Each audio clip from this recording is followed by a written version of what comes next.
we're focusing on overcoming barriers to innovation and attainability in home building over the course of 2 days, today and this Thursday afternoon. This event is being co-hosted by RNN Architects on behalf of the U.S. Department of Housing and Urban Development, with the Alliance facilitating on the logistics side and sharing all of the content with you on our website. So just wanted to give you that background information. The intent here is really over the course of 2 days to build on some research that was done by HUD about, I would say 10 years ago. They came out with a report looking at what the barriers to adoption of innovation were in housing. And they came up with these 4 categories: education, equipping the industry with the resources required to understand, value, and execute innovation. So what we do with the talent and people to get them moving in the right direction. Behavioral factors and biases, breaking ingrained habits, changing perspectives, and paving the way for innovation within the industry, as well as with local government and consumers. So how we change people's attitudes. Risks, which focuses on ensuring the value of innovation outweighs the exposure that could result from failure and actively mitigating the risk along the way.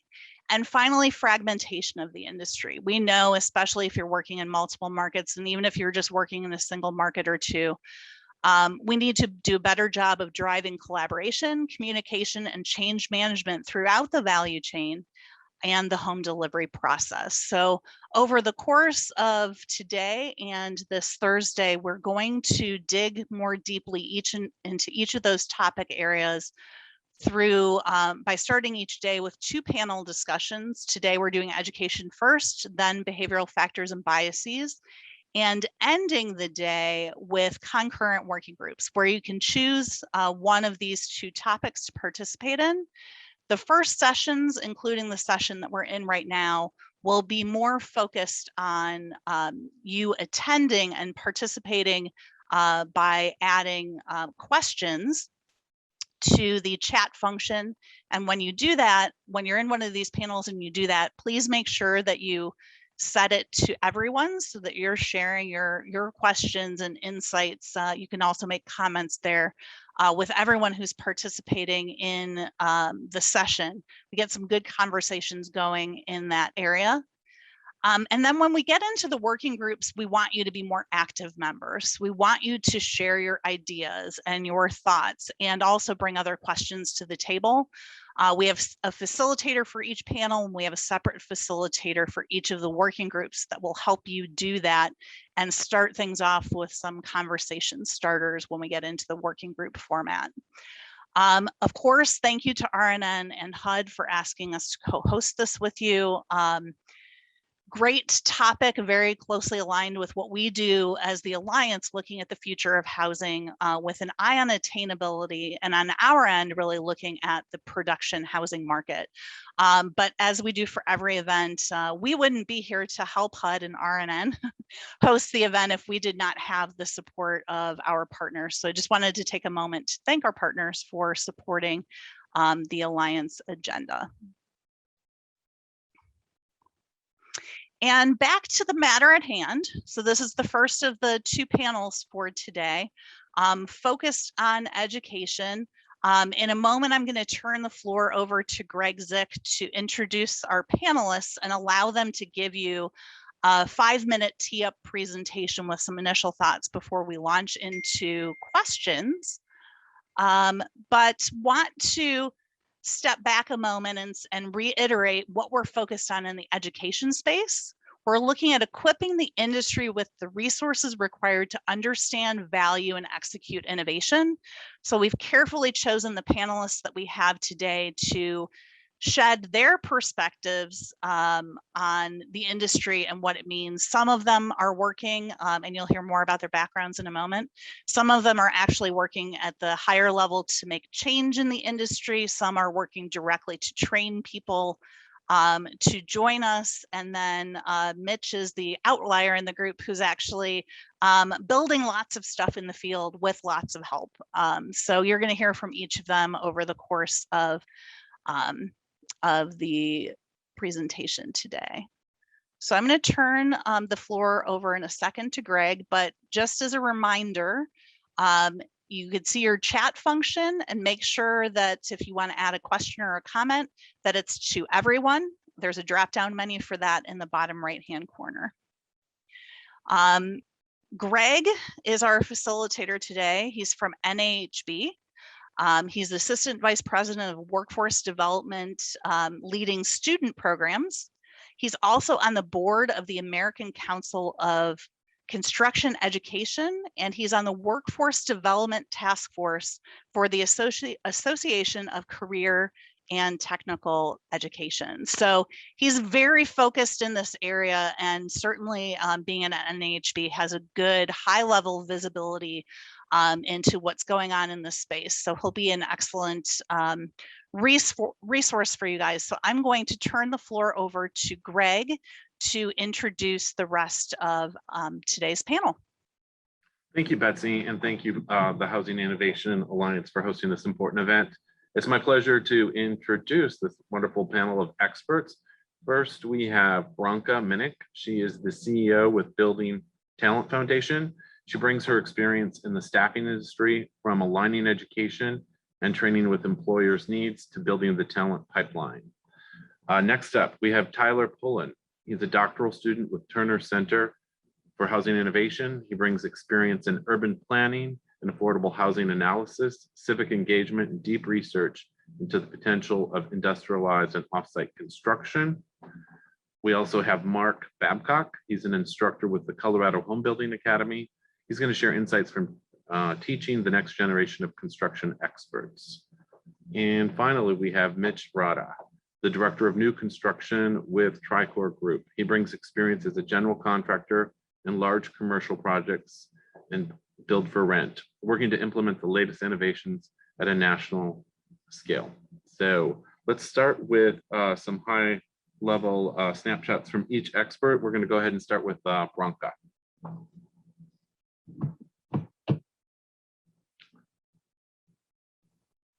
I think I was on mute. Sorry about that, guys. So good morning, good afternoon. Thank you, Greg, and thank you, Housing Innovation Alliance, for inviting me to this panel. Very interesting topic. I spent some time thinking about it, and I was going to focus on what, where, and how. So if we talk about innovation and attainability, and then the barriers that education might present, or how education can remove the barriers to innovation and attainability of homes, then I think we need to first talk about what is the ecosystem that would allow education to play that positive role. And I think that for us in this industry, we need to move away from labor and really evolve to talent and build a talent-centric culture in which education can truly empower people to drive innovation.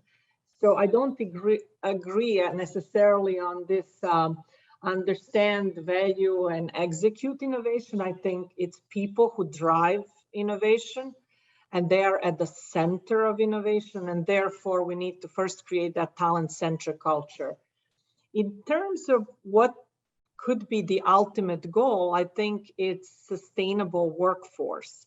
We need to think that our workforce that is not only in construction and architectural firms, but also in trade firms, so individuals who are at various levels of education are those that need not only to embrace and move forward innovation, they also have to remain relevant while the innovation is being implemented. And so we all have a joint responsibility of ensuring that our workforce remains relevant and sustainable over time. And finally, education needs to also be innovative to drive innovation. So I have seen many examples, starting with Colorado Homebuilding Academy and then HBI and across many of our community colleges that are truly embracing how in an innovative way to educate young people and career changers to truly move along this journey where we change the industry, but also we change people who support and execute on the future of the industry. So I think that would be for me for the beginning, and then we can get more into examples and how this actually gets done. So it's talent-centric culture, innovative education, and ultimate goal of sustainable workforce. Thank you, Branka. Next, let's hear from Mark. Thank you, everybody. My name is Mark Babcock, and I'm sort of a follow-up almost of what Branka is saying. Is when I look at, I work a tremendous amount with high school students, and when I look at these students and realize the innovations that they actually have grown up with, that like my generation, we are still learning. Whereas this younger generation they embrace innovation and technology. Now, not so much as in a construction sense, they love their video games and how they change, but I think that's part of my job as an educator, is how to bring that thought process into our education. Because I 100% agree with Branka. Like when I'm out there and we're looking at what's occurring, I think one of the biggest, almost obstacles, but also challenge that we have is that mentality. I have done it like this for 30 years.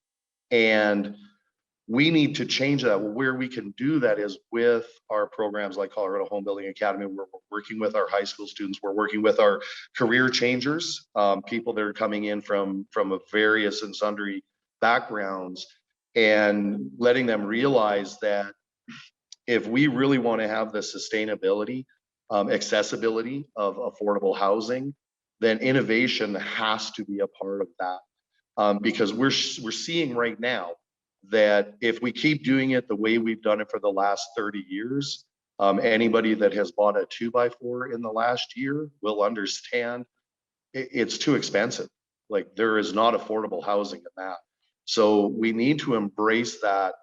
And I'm a big one of, I don't say education, I say learning, is that learning process out there. And not just with our new people, but I think it's our new people that are the catalysts. They're the ones that are going to be in the field.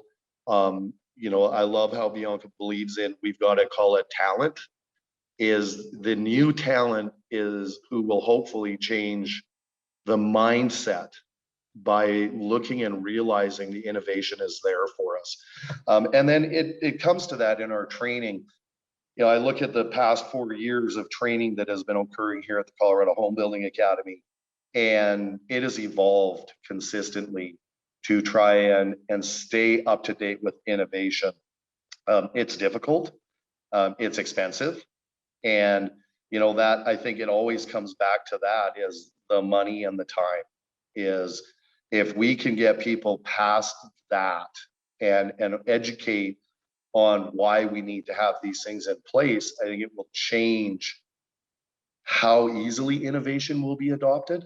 But unfortunately, and speaking for myself, as as a person that is a GC as well, we're stubborn, and it's tough. So that's where I love the young people. I think they're key to our success. The young folks that are in high school programs, the programs like DU and what they've been doing. Eric Holt, I know is a big one on innovation as well. It's across the board, is that our new talent coming out of training programs, out of the degree programs, we really need to get them on board and get that changing. And I think then if we can get that knowledge out to the field is the tough one. And even with that, I think of talking with tradespeople that are out there now, introducing new products to them, or maybe environmentally friendly products to them, quicker products where we can get some labor costs down, is a lot of times what I get as a response is, I don't have time for that. And I think that's another issue we have to look at for our trades in the field, is showing them the value of learning about the new innovations occurring. So I that's what it comes to for me. Awesome. Great. Next, let's hear from Tyler. I just want to say Mitch has his hand up. I don't know if there's a direct follow-up you wanted to give Mitch. Go ahead. No, I accidentally hit that one. That's my bad. Oh, okay. I was really excited. I was like, oh, I get to procrastinate my intro a little further. Yeah, I think there's going to inevitably be a lot of overlap between what we say and I think between what the other panels say. So I'll try to focus specifically on the question at hand. But I think the overarching theme I want to say is, for me, it seems like we can get a lot of gains just by connecting dots, not necessarily just with fragmentation of the industry, but by utilizing work and efforts and partners that aren't typically seen as part of the industry. And so in terms of across the country, there's a lot of organizations that are specifically trained and have ongoing efforts in hiring underrepresented employees in the workforce, such as second chance hiring for formerly incarcerated individuals, a lot of employment matching services provided as part of cities' continuum of care programs for previously homeless individuals, and a lot of other similar organizations whose efforts are specifically to connect capable individuals to pathways of long-term and stable employment that I have not yet seen matched in a significant way to the built environment industry, which seems to me to be a continuously unmet need of capable workforce or talent, I should say. And so I think there's an important synergy there, especially in terms of trying to reach equity and representational goals in the built environment industry that we could take advantage of if we connect those dots. And then two other major partners, I think labor unions, I think, are a lightning rod for a lot of contentious debate, especially recently and especially around innovation in the workforce. But that being said, I do think there is major opportunity for labor unions to be a catalyst rather than a barrier in this shifting skills balance and landscape, especially with things like offsite construction. And in that sense, there are a lot of different labor unions with a lot of different mentalities and cultures and scopes of work, of course.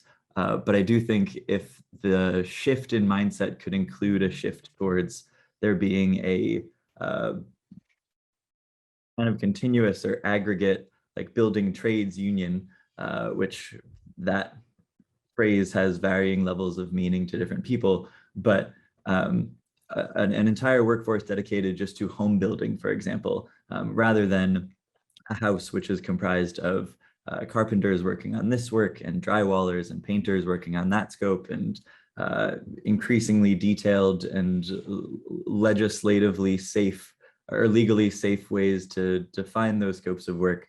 I think that's just a small change where we can shift to trying taking advantage of what labor unions do really well, which is have an incredibly strong embedded wealth of knowledge and experience and a lot of organizing capacity behind that. But try to move that capacity in the direction of the future workforce and try to organize around the skills that we think will be necessary, rather than see that fragmentation as a limitation. And then lastly, I think universities are a massively underutilized, for a lot of good reasons, to be fair, but a massively underutilized partner as well in this. And I think in the basic kind of continuous training and revelation of new technology, especially in the digital space, like building information modeling and similar tools, I think there's a lot of potential for somewhat minor interventions, like small, a few weeks long workshops that can expose general contractors or foremen or even laborers directly to some of the digital tools that are being adopted, or at least trying to be adopted in and across the built environment industry. And to the point that the innovation is really people-centered, I think is how Branka phrased it. I think putting in the small amount of effort to give people the tools and awareness necessary to make even more innovation happen, that small scale connecting the dots in the small partnerships and workshops and part-time courses with universities, I think, could go a long way to bridging the gap, I think, in the digital knowledge sphere, especially, and really unlock a lot of potential for people to make even more surprising innovations in ways that we don't expect. Thank you, Tyler. Appreciate that. And Mitch. Yeah, thanks, Greg. And I agree with all the panelists, you know, in terms of, you know, the obstacles that we're facing right now. And unfortunately, it extends, you know, to so many other segments of what makes up, you know, a project or a house, whether it's, you know, the municipality that you're going through, or the designers that you're working with, or the GCs or the subcontractors. It's kind of such a multi-tiered level, and I kind of always go back to, you know, we've brought in some people at Tricor from all sorts of different industries, whether it's healthcare software and computer science and logistics and just all these different segments of the economy. And it's funny when you bring them in and they spend 6 months in this industry and they just have this dumbfounded look on their face of, oh my gosh, this is a lot. And there are so many people and everyone is not talking to each other. You know, you start to understand why we had the obstacles that we do in our industry. And so, you know, we've operated under the thesis that kind of a new product segment coming into the space through kind of single family rentals has kind of created the first platform inside of housing that's allowed for a little bit more of a repeatable process. So, you know, we've kind of put ourselves in a spot as homes and home building as kind of a you know, come in and customize and have the American dream, and we feel that the American dream is changing a bit and housing needs to change with it. And so the products that we're offering now need to, you know, be diversified in what they are, and we've seen it through creation, whether it's townhomes or houses or condos, but single family housing has fallen kind of into that stagnant situation. And so through kind of the build to rent platform, what we've looked at is that we can finally say that in mass scale through one owner, we can put houses on the ground that have consistency to them, which means that we can actually integrate now into it innovative products at scale. And instead of talking about 2 houses, we can start talking about 150 houses. And so what does that look like to someone that has an innovative product? What does that look like to a municipality that's trying to drive for change and energy efficiency and use of different product types, and kind of the next, you know, the next wave of product types that we introduce and that they're willing to adopt as an actual city itself. And then on the subcontractors that are installing it, you know, that they can actually have now something that they can say, I can put a crew on this and they can truly learn and have a runway here to absorb maybe some of the learning curve that's going to come with these things. So, you know, we've run pilot programs, a lot of various systems, some with that are part of the Housing Innovation Alliance. We just finished up a house that's, you know, 0 wood.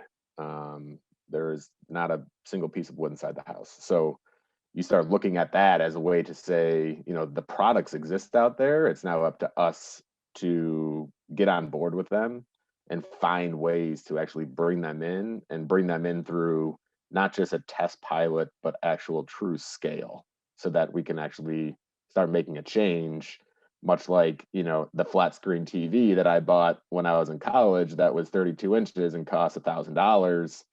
And now I can go buy that for $100. You know, it's that same mentality that the more we integrate it, the more we adopt it, the cheaper it's going to get. And we start getting to a point where everyone becomes more comfortable with it. And we find solutions that kind of push us into the next 50 years of our industry.